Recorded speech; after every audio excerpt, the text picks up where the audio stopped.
Hi there, I'm Gia Lynne, and I'm here to talk about the book On Blossoming, which is a new release by Skyhorse Publishing, and it's releasing May 7th, and it's available here to purchase on Amazon.com. And I'm here to tell you about this book. I wrote it. It's my first book, and it's a pleasure-focused sex education book that's for teens and parents of teens.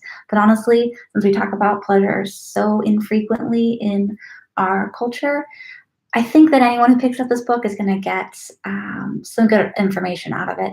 I particularly wrote it with teens in mind. I tell people I wrote it for my 12-year-old self, and that guided a lot of the topics that I chose to write about. But I think that parents or guardians of teens will get a lot out of this book, and it's a great conversation starter. Also, if you're just curious to know more about women, you're curious to know more about sensuality, you want to know more about pleasure, this is a really great book to get you started and start some really interesting conversations. So I just wanted to take you inside the book to show you some of the content that I cover.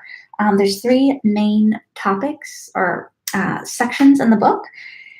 And so part one is exploring the body, where I lay the foundation about, what we're working with, and from a pleasure-oriented perspective. So instead of just talking about, for example, biological anatomy, I talk about really the whole body and our potential for sensation and pleasurable sensation in our bodies, not just, learning about the classic fallopian tubes or the uterus and things like that.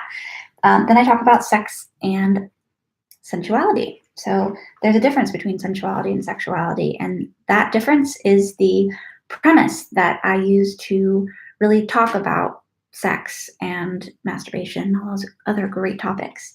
And then also the third part is communication, because I believe that sensuality and these other topics that I've explored, it's actually a subset of communication, and it's a really important topic to focus on, particularly when we need to know more about consent or how to build positive, sustainable relationships.